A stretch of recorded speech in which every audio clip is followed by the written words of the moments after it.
ایک قدغن موجود ہے، لیکن یہ والی جو پاورز ایکسرسائز کر رہے ہیں، ابھی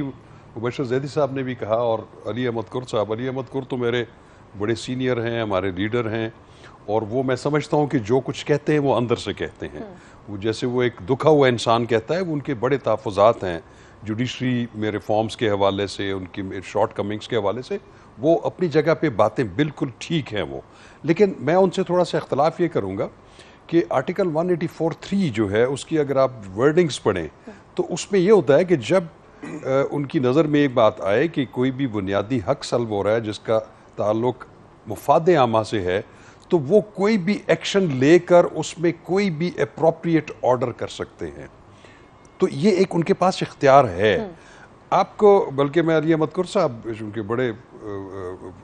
ٹرائل کے بھی وکیل رہے ہیں، اپیلیٹ کورٹس میں بھی پیش ہوتے رہے، ایک زمانہ تھا کہ جب سیشن ججز ہوا کرتے تھے جن کے پاس قتل کے مقدمے ہوتے تھے، وہ قتل کے مقدموں کی سماعت کے دوران باقاعدہ بیس بدل کر اس علاقے میں چلے جاتے تھے، لوکل انکوائریز کرتے تھے، کسی کی دکان پہ بیٹھ گئے، کسی باربر شاپ سے بال کٹوا لیے، وہاں سے اس قتل کے متعلق تھوڑی سی معلومات حاصل کی لوگوں سے، ایک انفرنس ڈرا کرنے کے لیے۔ یہاں پہ مسئلہ یہ ہے، اب میں آپ کو یہ بتاؤں کہ یہ جو ان کا دورہ ہے بالا کوٹ کا، آپ نے دیکھا ہوگا کہ 2005 میں یہ زلزلہ آیا تھا جو ایک بہت بڑی آفت تھی، اس کے بعد ایک 2 ادارے بن گئے اس زلزلے کی تباہ کاریوں کو ریہیبلیٹیٹ کرنے کے لیے، نہیں سر، آپ کی ہیرا اور سیرا۔ میں آپ کو انٹرپٹ کر رہی ہوں، مبشر زیدی صاحب یا کسی نے یہ ڈس ایگری نہیں کیا کہ وہ ان چیزوں کے اوپر سوال نہیں کر سکتے، طریقہ کار پہ سوال ہے کہ کیا اٹھ کے خود چلے جانا طریقہ کار، لیکن میں سمجھتا ہوں کہ کوئی پابندی نہیں ہے۔ جو انہوں نے مبشر زیدی صاحب نے بات کی نا کہ وہ کسی کو اپنی ایڈ کے لیے بلا سکتے ہیں، کسی میں آرٹیکل 184(3) میں ایسی کوئی پابندی نہیں ہے، وہ ایک الگ آرٹیکل ہے۔ وہ آرٹیکل کیا ہے کہ سپریم کورٹ آف پاکستان جب کسی کیس کا فیصلہ کر دے، اس کی فیصلے کی امپلیمنٹیشن کے لیے وہ تمام ایگزیکٹو اور جوڈیشل اتھارٹیز کو اپنی ایڈ کے لیے بلا سکتے ہیں کہ اس پہ عمل کریں۔ اچھا رؤف فضل صاحب، گلے شکوے بہت سارے ہیں، ایک نیا گلہ بھی آیا ہے کہ فوجی کی عزت ہے، جج کی عزت ہے، ہماری بھی عزت ہے، سیاستدانوں کی بھی عزت ہونی چاہیے سر، اگر نہیں ہے تو آپ کیا سمجھتے ہیں کون ذمہ دار ہے اس کے لیے؟ خود سیاستدان ذمہ دار ہیں، بالکل ہونی چاہیے۔ میں ان پرنسپل بالکل اس سے ایگری کرتا ہوں کہ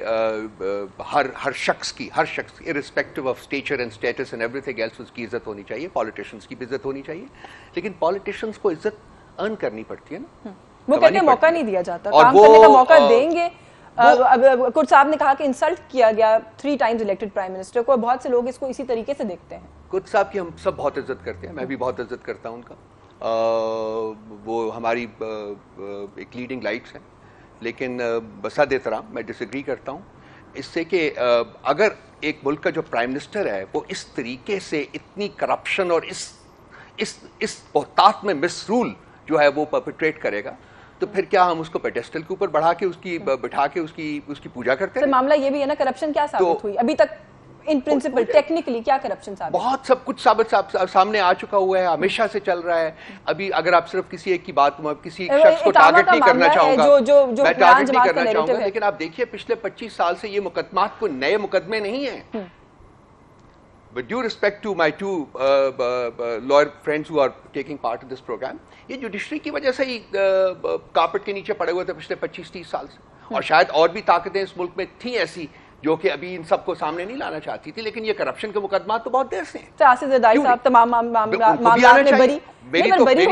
میری آپ رائٹنگز پڑھیے کہ اگر جو اکاؤنٹیبلٹی ہے وہ نواز شریف کی ذات کے ساتھ شروع ہو کے اسی سے ختم ہو جائے گی تو میرے جیسا بندہ بھی اس پر ٹیسٹ کرے گا۔ ہم نے بار بار لکھا ہے کہ accountability has to be across the board, اس میں ججز اور جنرلز کو بھی ایگزمپشن نہیں ملنی چاہیے، ان کی بھی ہونی چاہیے اکاؤنٹیبلٹی، لیکن مسئلہ یہ ہے کہ چونکہ ایگزیکٹو حکومت کرتی ہے، چونکہ پالیٹیشنز حکومت کرتے ہیں، اس لیے یہ سب کی نظر میں ہوتے ہیں، اور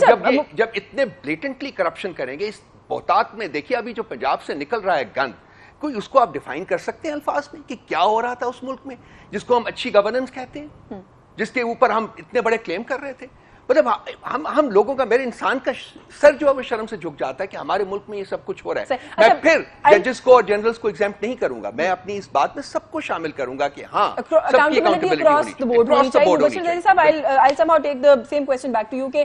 کیا جو اس وقت سارا کچھ سچویشن آپ کے سامنے ہے, کیا کہیں نہ کہیں the politicians are themselves to be blamed کہ آپ نے انیشلی اداروں کو, ریاستی اداروں کو ان معاملات کے اندر خود انوالو کیا, خود ان معاملات کو حل نہیں کیا, اور اب ہم کہتے ہیں جی ہماری ڈومین میں انٹرفیرنس ہو رہی ہے, اور اب ہم یہ شکوہ کرتے ہیں کہ کوئی سیاسی انتقام ہے جو لیا جا رہا ہے. دیکھیے پہلے تو ہمارے ریاستی ادارے مجھے اس شرارتی بچے کی طرح لگتے ہیں جو ہر چیز میں خود بھی انوالو ہونا چاہتے ہیں, اور کوئی بھی ایسا موقع ڈھونڈتے ہیں کہ وہ بیچ میں آ جائیں. اور یہ ہماری ایک تاریخ ہے, رؤوف حسن صاحب نے بھی اشارہ کر دیا اس کی طرف کہ سب کا احتساب ہونا چاہیے اور ایک ہی اس میں. لیکن کیا ان کا احتساب کبھی ہوا ہے, اس کا جواب ہے نہیں, کیونکہ وہاں پر بجٹ جو ہے وہ اوپن ہی نہیں ہے, وہاں پر ہم دیکھ ہی نہیں پاتے. کرپشن آپ کے خیال میں صرف یہ 2 ادارے ہیں, جوڈیشری اور آرمی, جہاں بالکل کوئی کرپشن نہیں ہے, مبرہ ہیں, سب پاک باز ہیں, اور یہاں کسی جو ہے کسی طور کی کوئی کرپشن نہیں ہوتی, ایسی بات نہیں ہے. قصور کس کا ہے؟ رؤوف حسن صاحب بھی سوال کریں کہ قصور کس کا ہے؟ بادشاہ صاحب میری ایک عرض ہے, مجھے یہ بتا دیجئے کہ یہ سب کچھ نہیں ہوا جو آپ فرما رہے ہیں, اور بالکل ٹھیک آپ فرما رہے ہیں, یہ کس کی رسپانسبلٹی تھی کہ اس سب چیز کو اوپن میں لاتے تاکہ آپ کو اور مجھے پتہ چلتا کہ کیا ہو رہا ہے؟ رؤوف بھائی میں نے تو اس پہ لکھا ہوا بھی ہے ہیرلڈ میں 2000 میں کہ کس طرح 90s کے ڈیکیڈ کو پولیٹیشنز کی کرپشن کا ڈیکیڈ ضرور کہا جاتا ہے, لیکن فوج میں کتنی کرپشن ہوئی, کس ڈیفنس ڈیل میں کتنے پیسے کھائے گئے, اور یہ آڈیٹر جنرلز کی سرٹیفائیڈ رپورٹس ہیں, لیکن ان پہ ایکشن نہیں ہوتا. ہیونگ سیڈ دیٹ, میں قطعی پولیٹیشنز کو ڈیفینڈ نہیں کر رہا. جب ہم یہ بات کرتے ہیں, شروع میں آپ نے بھی بات کی اور جنرلی بھی یہ بات ہوتی ہے کہ جناب یہ اسی نرسری سے نکلتے ہیں, وہیں کسی جنرل کی گود میں کوئی بچہ ڈال دیا جاتا ہے جو بڑا ہو کے سیاستدان بن جاتا ہے. تو مجھے بتائیں کہ اس کا مطلب ہے کہ جو ہم بچوں کے اوپر جو ہے ان کو سزا دیتے جائیں, ان کے ہاتھ پہ جو ہے فٹے مارتے جائیں, لیکن جس جگہ سے یہ سارا چیز کنٹرول ہو رہی ہے, نرچر ہو رہا ہے یہ پولیٹیکل سسٹم, اس جگہ کے اندر آپ ہاتھ لگاتے ہیں تو آپ کو کبھی غدار کہہ دیتے ہیں, کبھی آپ کو کہتے ہیں کہ جناب نہیں بالکل یہ آف ہینڈ ہے, کوئی ایسی بات نہیں ہے. سملرلی جوڈیشری کا بھی ہمارے سامنے ہے کہ جیسے کوئی ڈکٹیٹر آتا ہے, سارے ججز جو ہیں اس سے اوتھ آف ایلیجنس لے لیتے ہیں, کانسٹیٹیوشن کو سائیڈ پہ پھینک دیتے ہیں. ابھی علی احمد کرد صاحب تو اسٹرگل میں بھی شامل رہے ہیں لائرز کی, شاخاور صاحب بھی رہے, آپ خود رہے بحیثیت رائٹس ایکٹیوسٹ. تو بہت سے گرے ایریاز ہیں. جب ہم گرے ایریاز کی بات کرتے ہیں نا, تو ہمیں پھر تمام چیزوں کو اس پرسپیکٹو میں دیکھنا چاہیے. اب پولیٹیشین کو تو سزا ہو گئی, مجھے بتائیے پولیٹیشین کو سزا ہو گئی, وہ وزیر اعظم سے بھی ہٹ گیا, نیب میں مقدمات بھی چل رہے ہیں, اس میں بھی سزا ہو جائے گی. اینڈ آئی ڈونٹ مائنڈ اگر ججز سمجھتے ہیں بالکل سزا دے, لیکن ساتھ ہی پھر جنرل مشرف کے معاملے پہ بھی تھوڑی سرگرمی دکھا دیں, اس کو بھی بلوا لیں. ان کو پتہ ہے ان کو بلواتے ہیں تو وہ ایک روٹ لگ جاتا ہے سی ایم ایچ کا, وہ وہاں چلے جاتے ہیں, وہاں سے وہ باہر چلے جاتے ہیں, بعد میں آفیشل سٹیٹمنٹس آ جاتی ہیں کہ جناب ہاں جنرل راحیل شریف صاحب نے جنرل مشرف کو جانے دینے میں بھی تو سیاسی حکومت کا کوئی نہ کوئی رول تھا. میں آپ کی جانب دوبارہ آؤں گی, سولوشن پوچھوں گی آپ سے کہ ان ساری معاملات کا اگر یہ بھی مسئلہ ہے جو آپ نے جس کی نشاندہی کی, تو پھر حل کیا ہے؟ لیکن علی احمد کرد صاحب بھی موجود ہے. سر اسحاق ڈار صاحب کے معاملے کو کیسے دیکھ رہے ہیں؟ سپریم کورٹ جو ہے وہ کہہ رہی ہے کہ ان کو واپس آنا پڑے گا, وہ اپنے میڈیکل سرٹیفکیٹس بھیجے جا رہے ہیں, یہاں پر مسترد ہوتے چلے جا رہے ہیں, آخری مہلت دے دی ہے کورٹ نے, نہیں آتے تو پھر کیا طریقہ کار قانونی اختیار کیا جا سکتا ہے ان کو واپس لانے کے لیے؟